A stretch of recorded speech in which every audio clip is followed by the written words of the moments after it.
At a very early age, I felt very in tune with doing things on the land and with nature and working with my hands. My older brother and I, my younger brother, we'd be in the woods, we would be, camping out and stuff. So we grew up with this giant influence of like what nature is, it's more than just leaves and sticks and rocks. It's this like haven.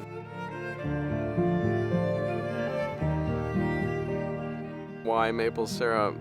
I've never thought about that before. It was fascinating to me. First time I, as an adult, discovered that you could make this thing out of a tree, and that I had these trees, and it really just took me for a ride in a way.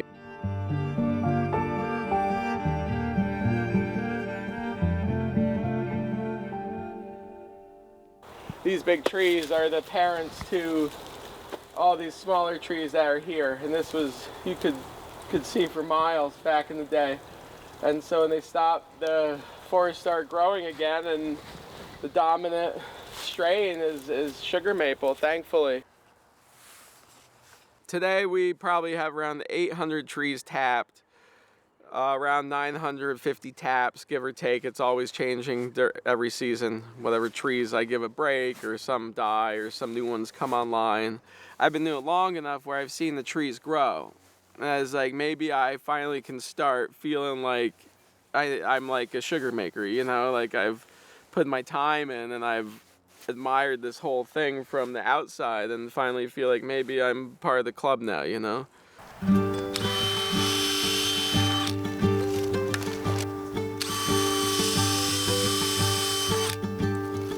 Lefty. This is my tapping bit. I use a 5/16 bit that is special to tapping. And when I drill my holes, I want to make sure I have a slight downward angle, not very much. I go about 2 inches into the tree. With my drill bit, one pass straight and out. You don't want an oblong hole or anything because you need to have a tight seal with this tap to the tree to get your vacuum to draw. And this is I'd say my 10th season tapping. A woodpecker's been over here tapping for sap. And you'll notice every place the woodpeckers go is on the south side of the tree. So I don't know if it's by temperature, because you can feel this side of the tree is warmer than the back side. So maybe instinctually the birds know, like, we're gonna find a warm spot and we're gonna tap that, So I think like the birds are probably a very good indicator of when it's time to tap.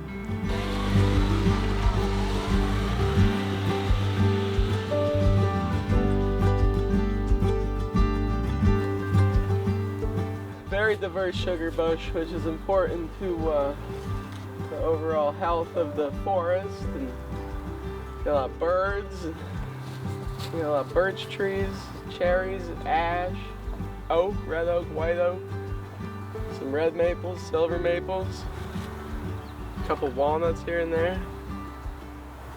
But it's a healthy habitat. And we leave a lot of rotting wood around for woodpeckers and other parts of the ecosystem to have to survive on. We started with buckets.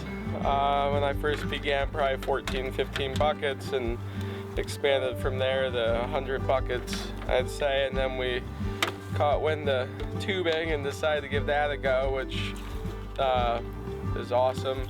This is a 3/16 tube. It's flexible, it's food grade. Good stuff, and we run it through our trees, and we can put about 30 to 35 taps on one run. But once the sap starts flowing, it creates a natural vacuum, which with the right slope, you get a good vacuum going with gravity, and that helps pull more sap out of the trees as well. See like the ice pushing out?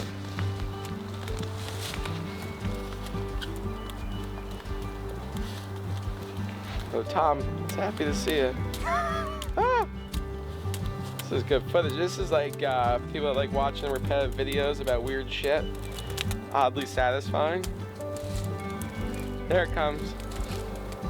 So that's, man, that was as fresh as it gets right there.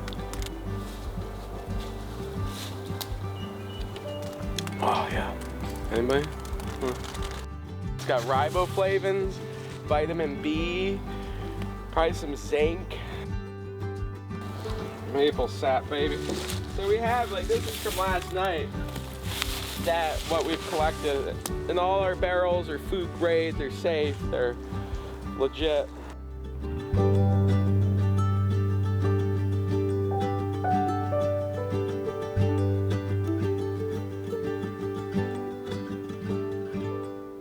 Someone said to me one day, why do you put yourself through this? I don't know why I put myself through it. When I worked, you know, in the family business and whatever, I had an identity. I was like, you know, this kid who drove trucks and then got a job as a foreman at the family business and thought he was a big shot. And, you know, I had an identity, but I didn't really understand anything about life. Growing into the farm adventure, I truly got to, for better or for worse, peel back every layer and figure out who I am. Each day we pump probably about 500 to, I don't know, 800 gallons of sap. I use a gas pump with a tank on the back of the tractor, and I pump twice a day, mornings and evenings, and haul up to the sugar house. Usually you like to have your sugar house at the bottom of the hill, but mine was built at the top of the hill. That's kind of the way I do things. Got ice in them, like battling the elements. There she be. All right, here she be.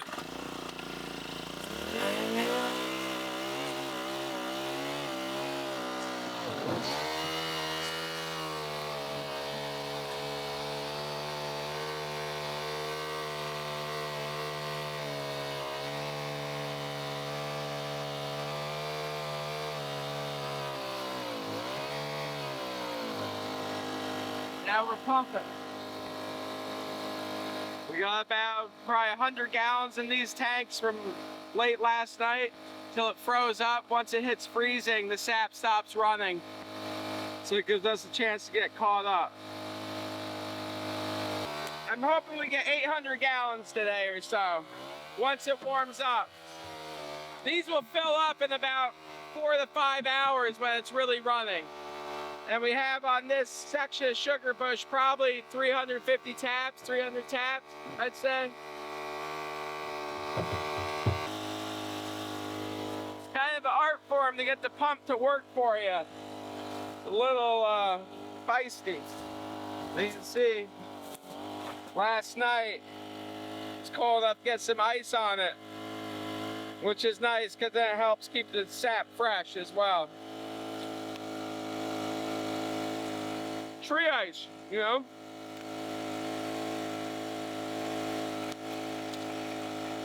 And usually just the water freezes because the sap has sugar and sugar doesn't freeze like water does. So that's almost a benefit because this is just water that's freezing off. Slurping, man. Slurping the sap. And our sugar content, the sap has about 2.25% sugar right now, which isn't bad. It's not great, but that's kind of what we average, around 2.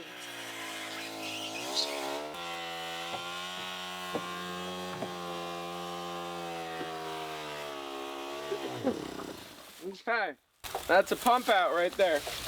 We didn't get much from that, probably 40, 50 gallons because we're on the hill here leaning.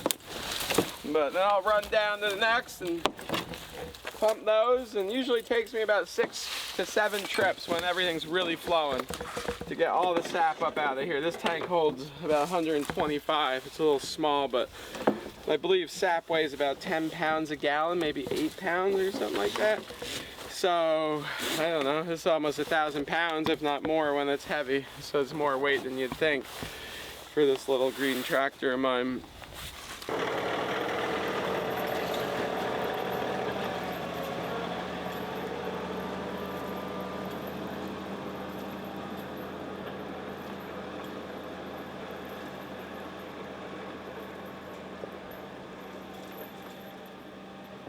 So it's like 55, 60 gallons of sap to make 1 gallon of syrup. So yesterday we got, I don't know, 500 something gallons, maybe 600, and this, I count this sap from like yesterday's run, you know, so whatever we get this morning will give us our kind of total for that run. It all depends on the days and the nights, and we need to have below freezing nights. You know, if we get too many nights in a row that are above freezing, you can start losing the season, and tap holes dry up, and the trees will just start to bud sooner. So as the trees begin to develop their buds and want to grow leaves, the sap becomes sour, and it just isn't a product you want to cook. When I first got into this, the seasons were awesome. Like there was sap on sap, and the last 4 to 5 years is just, it's been a little different. It's been less sap, it's been a little slower, it's been shorter. So time will tell, you know. I do wonder some days, like in 20 years, am I gonna still be able to sugar here? Tank, sap. A little quick change action here. We go into there. We'll fire up and hopefully it goes into the shack.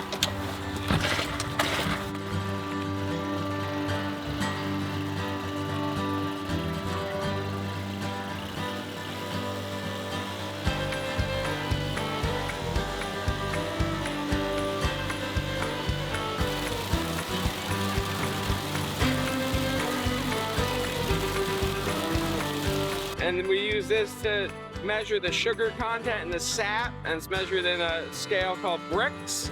And today our sap is at 2%. Yesterday it was 2.25.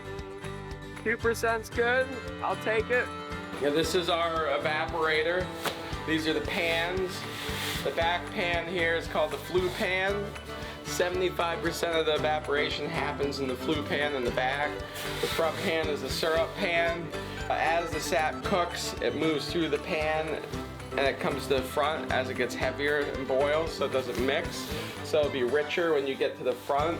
And then once it gets to the front, it becomes syrup at 219 degrees is technically syrup. And it seems like we pour off about 3 gallons an hour, maybe every 2 hours or so. And that'll come in the bucket here. And then I'll walk it over to the finishing pan and pour it in there, and then I collect, you know, 3 runs worth or whatever until I get to 20 something gallons, and then I'll finish it over propane to get the sugar content just right, the Brix level. There's a way to gauge that and measure that, which I do, and then I know that I officially have maple syrup, that's a good product, and then I filter it and move on to bottling.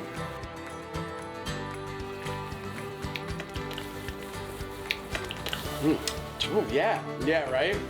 And that's like, you know, that's why I do it, because you hits your taste buds and you're like, God, that's so good. You know, all the bullshit that goes with it, and the short season and the late nights, and I mean, I guess sugar, you know, it's for the love of the game, you know, I mean. And last night, I was nervous, it tasted weird. It's a head game half the time, you know? But I am just so hypercritical about the quality of the syrup and the integrity of like what I'm making, and that there is no bullshit in it, that it is good. Because the last thing I want to do is put bad syrup out to the world, you know, then you might as well pack it in and go, you know, fishing or something, I don't know. I realized that we had a good product when we were at this farmer's market, and I was selling every bottle of syrup I brought with me. The feedback was good. It was like, we've never had syrup like this before. Our kids love it. It's amazing. Like, are you putting something in it? I'm just a little parched, so I gotta have get me a swaller. You know, man, that's good. Oh, it's funny. I haven't tasted my syrup in so long because I get afraid of having like a tainted palate, and you get too much in your head about what's going on with your syrup. In the first few years, I was super worried about having a bad product. I am my own worst critic for sure, and I don't give the things I make or create the value that maybe they're perceived at. You know, I see something I create, and I'm like, yeah, well, I could do better, and it should be better. It's been good. It's been a good thing to have in ways because it has kept me on track with like a clean, consistent, quality product that I can give to anybody, and I don't have to go home and be like, Jesus, are they gonna start twitching after that? You know, like I know that what I'm putting out there is 100% legit, safe, and like most importantly, delicious. Whoa. And like that, iced coffee with half a bottle of syrup in it is like, oh, so good.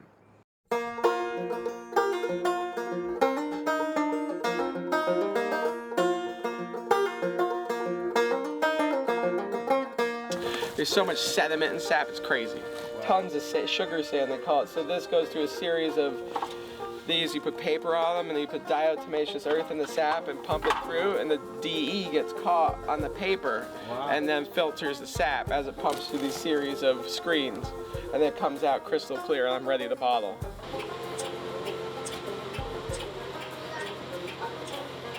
We had snowfall yesterday and a cold night last night, which was great. And today it was in the 40s and warm, and so the sap was running really nicely. And I feel like the snow on the roots does something for the sap flow. I feel like it helps it in a way. And it's probably still running now. It's gonna run all through the night because it's gonna be like 34 tonight. So it'll keep running, and then it's gonna be in the 20s tomorrow night. So if we have in the 20s at night and the 40s during the day, consistently, we're gonna be in really good shape. And I've been tapped for a month already, and I've probably had like 2 weeks worth of cooking and flow, probably. So it hasn't been very consistent at all. So it hasn't been like a banging season per se. It's been kind of blah, but this seems to probably be our saving grace. And I'm up to 50 plus this. I'm probably up to like 75 gallons of syrup produced by now, which is not even halfway to last year's total. So I'd like to make like 175, 200 gallons of syrup this year. If the sap stays the way it is for the next 2 weeks, I will for sure.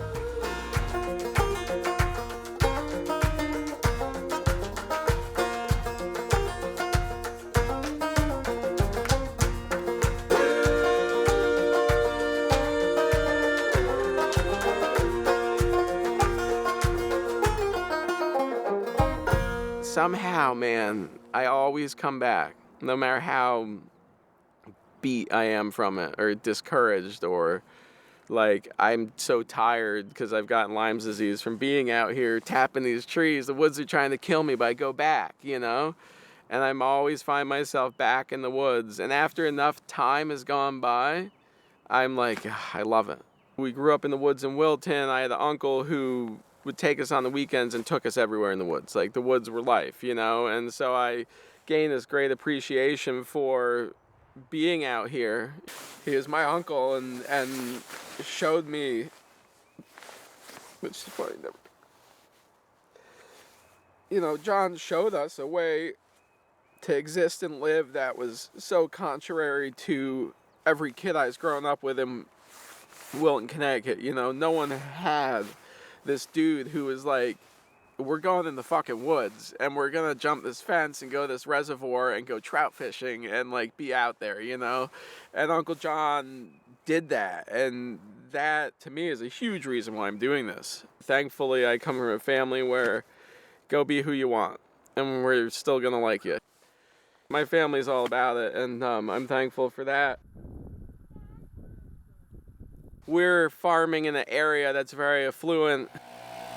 As we're filming now, I hear the constant hum of leaf blowers. The weather's getting warmer. Everyone's like, yeah, I want my lawn to be beautiful and perfect, and I'm gonna pay these people to come blow this shit away, which like I could go on about why it should stay on your lawn and why leaves are good, but I guess my point is that people around here have resources, and people have the ability to afford luxuries in life. And a lot of the people, I'm not knocking them because I get it, but a lot of people choose to buy like Ferraris, Porsches, country club memberships, spend a gazillion bucks on fertilizing their lawn. You could like tear your lawn up and grow food and pay these guys that are blowing leaves to tend to your crops. You know, we run a sawmill, we grow veggies, we do syrup, we make things and we do things, and so that sets groundwork for my children to have true skills that they can pull from no matter what. As a person, I feel like, you know, I'm almost 40, which is kind of fucked up, because I still think I'm 18 in my head. But I feel like the first time ever, I'm finally at a point in my life where I'm like, I think I know who I am in a lot of ways, and I'm comfortable with who I am, and yeah, it's good.